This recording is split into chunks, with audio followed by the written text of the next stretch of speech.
Hello friends, I hope you are fine and doing well in your life. आज का video बहुत खास है। बहुत सारे MSc students who are pursuing their MSc into agriculture sciences they have requested since agriculture research service का eligibility change हो गया है, तो they have asked how they should plan, how should they should strategize. Strategy क्या होनी चाहिए कि आप अपना थीसिस भी अच्छे से कर लें और एआरएस का जो एग्जाम है उसमें भी अच्छा कर लें। तो मैं आपको बताना चाहूँगा, एग्रीकल्चर रिसर्च सर्विस जिसके थ्रू एग्रीकल्चर साइंटिस्ट अपॉइंट होते हैं Indian council of agriculture research में, हाल ही में उसके एलिजिबिलिटी अगेन चेंज हो गया। तो इसका बैकग्राउंड ये था कि एलिजिबिलिटी पहले चेंज हुआ फ्रॉम एमएससी टू पीएचडी, यानी a student has to complete PhD और एटलीस्ट उसको अपना पीडीसी यानी अपना वाइवा जो पीएचडी का लास्ट होता है वो कंप्लीट करना होता था। उसको एलिजिबिलिटी बना दिया गया था एग्रीकल्चर रिसर्च साइंटिस्ट बनने के लिए, but now again that eligibility has been change. तो आज हम बात करेंगे कि वो एलिजिबिलिटी चेंज हुआ है और नई एलिजिबिलिटी क्या है। हम बात करेंगे कि एग्जाम का पैटर्न कैसा इसका अब आ रहा है। So now let's get started. The first thing, as you can see in the official order issued by ICAR, the eligibility for agriculture research service is MSc. So it's a golden opportunity, क्योंकि आप MSc करते हैं तो आपका tempo fresh होता है, एक charm होता है कि ARS एग्रीकल्चर रिसर्च साइंटिस्ट हम बन सकते हैं। And there are many successful cases including me. My example is also I completed my MSc and just in first attempt after MSc I became ARS scientist. So आपका hard work, आपका writing skills, आपकी personality, आपका interview giving skills, ये सारा काम आता है, यानी मेहनत और आपके हार्डवर्किंग और कंसिस्टेंसी के बल पर आप फर्स्ट अटेम्प्ट में ही एआरएस बन सकते हैं। After MSc it's a golden opportunity now for those who are seeking career into agriculture. तो इससे आपका मनोबल बढ़ा है and all students are happy that after MSc they are getting this golden chance. तो ये बहुत अच्छा हो गया आप सब लोगों के लिए। So be motivated. एक चीज़ तो ये क्लियर हो गई कि MSc is the eligibility. Now seeing 2023 का जो एआरएस का एग्जाम हुआ, now as you all know that objective हटा दिया गया है। अब केवल एक पेपर है 300 मार्क्स का रिटर्न 2023 दिसंबर में जो स्टूडेंट्स ने लिखा। सो नाउ नो ऑब्जेक्टिव, तो यानी रटा रटाया ज्ञान की जरूरत नहीं है। अब आपकी writing skills and the overall knowledge बहुत मायने रखेगा। सो 300 मार्क्स का रिटर्न है। Research accomplishment 40 marks. It means during MSc आप कितने पेपर पब्लिश कर पाए, पॉपुलर आर्टिकल लिख पाए, इस पर हम बात करेंगे। Then your personal interview of course of 60 marks. So it's making a total of 400 marks. और उन्होंने दिया था 2023 का नोटिफिकेशन, अगर आप वेबसाइट से डाउनलोड करें देखें, 300 मार्क्स के रिटर्न के बारे में उन्होंने दिया है। And then educational evaluation of research accomplishments में उन्होंने दिया है research, publication, patent, copyright, design, trademark and interview. तो उसके बाद आप देखेंगे उन्होंने पैटर्न दिया एग्जाम का, यानी 300 मार्क्स जो कि बहुत इंपॉर्टेंट है। 300 मार्क्स का पैटर्न क्या रहेगा? So clearly they will be giving 25 questions of 5 marks, 10 questions of 10 marks and 5 question of 15 marks. तो यानी 3 आवर्स में बहुत लंबा एंड लेंथी पेपर है। यानी अगर आपने अच्छे से तैयारी नहीं की है, फोकस्ड होकर अपनी राइटिंग स्किल्स को डेवलप नहीं किया है, तो 3 आवर्स में ये पेपर सारे क्वेश्चंस को के साथ जस्टिस करते हुए आंसर लिख पाना बड़ा कठिन होगा। So now it's very right time. तो इस पे हम आज चर्चा करेंगे। मैनी स्टूडेंट्स हैव रिक्वेस्टेड कि सर मेंस एग्जाम सब केवल हो गया है, so what should be our strategy? So let's us discuss on this. The first suggestion which I want to give you is focus on your writing skills. Now what students are doing is they are reading books and books and books. Books आप सबको पता है and you read from books. But now what students are not practicing is writing skills. So my suggestion to you all is develop your writing skills and ये मेरा जरूर मानना है। And मैं स्टूडेंट्स की जब क्लास लेता हूँ तो उनको बताता हूँ कि now for cracking written exams whether it is in ARS और it is in UPSC, you need 60% of knowledge is important and 40% skill you need how to reproduce that knowledge in form of writing answer, in form of a written answer. Because बार बार मैं जो students को बताता हूँ, you are not going to examiner, your copy is going to examiner. आपके पास कितना knowledge है examiner को नहीं पता। आपकी कॉपी में अगर वो रिफ्लेक्ट नहीं होता है तो इतना नॉलेज लेने का फायदा क्या? यानी expressions becomes more important than your knowledge. So focus on your writing skills. So 60% knowledge and 40% skills, writing skills आपको develop करना है। तो now answer questions are of 5 marks, 10 marks and 15 marks.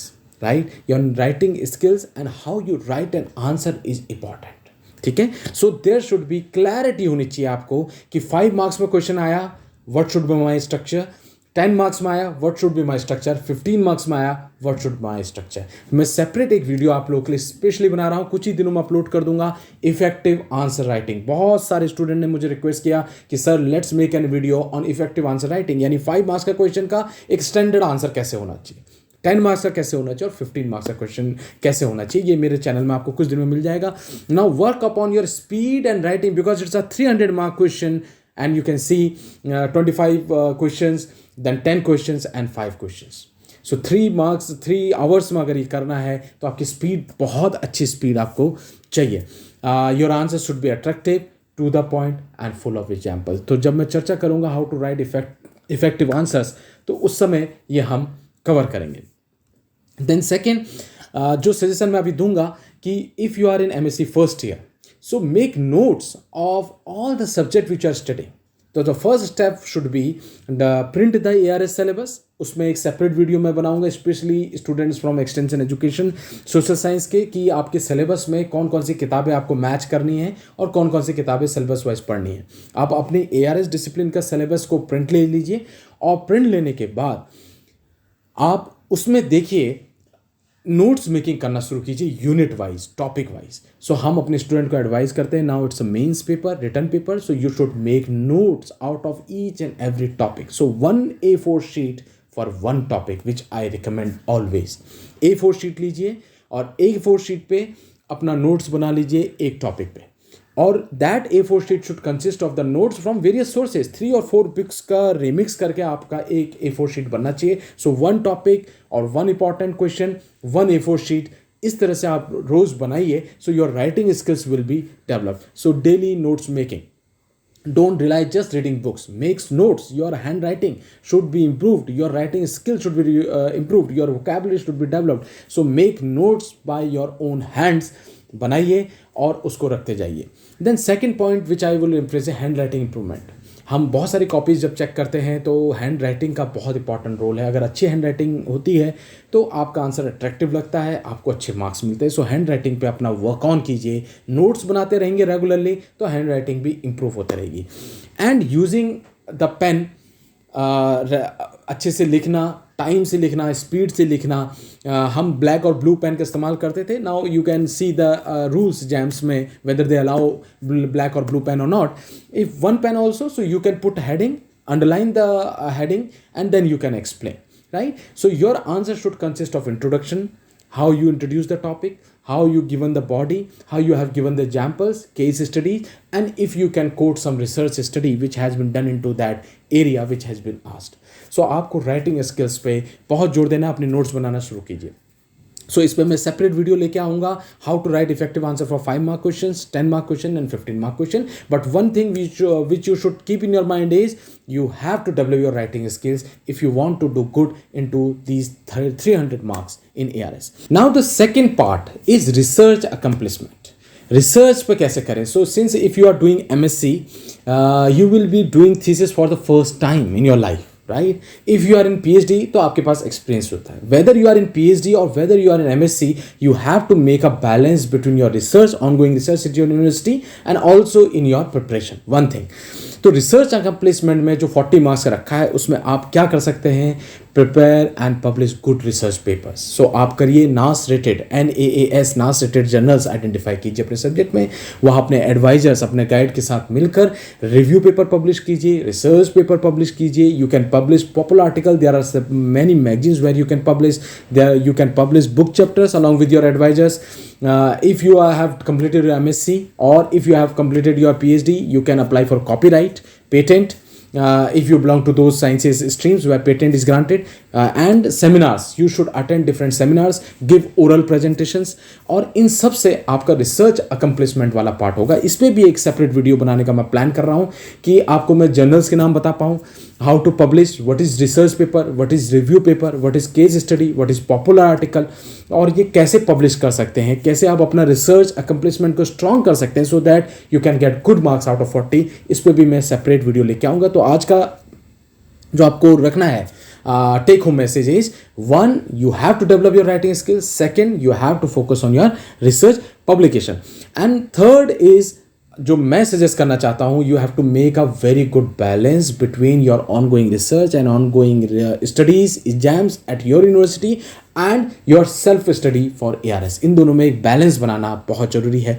List down the steps, अपने MSc और PhD के steps लिख लीजिए कि what is being remaining, qualifying, viva, thesis seminar कब होगा, कैसे होगा, प्लान करके रखिए. क्योंकि जब नोटिस आता है तो अपियरिंग स्टूडेंट को भी मौका मिलता है. सो अपियरिंग स्टूडेंट का एक कट ऑफ डेट देते हैं कि तब तक आपका PDC या आपका वाइवा हो जाना चाहिए. सो अगर आप इस लेवल पे अपना रिसर्च करके रखेंगे कि तुरंत अपना वाइवा और ये सब करा लेंगे तो आप एलिजिबल हो जाते हैं. So plan your each and every activity. Planning is needed.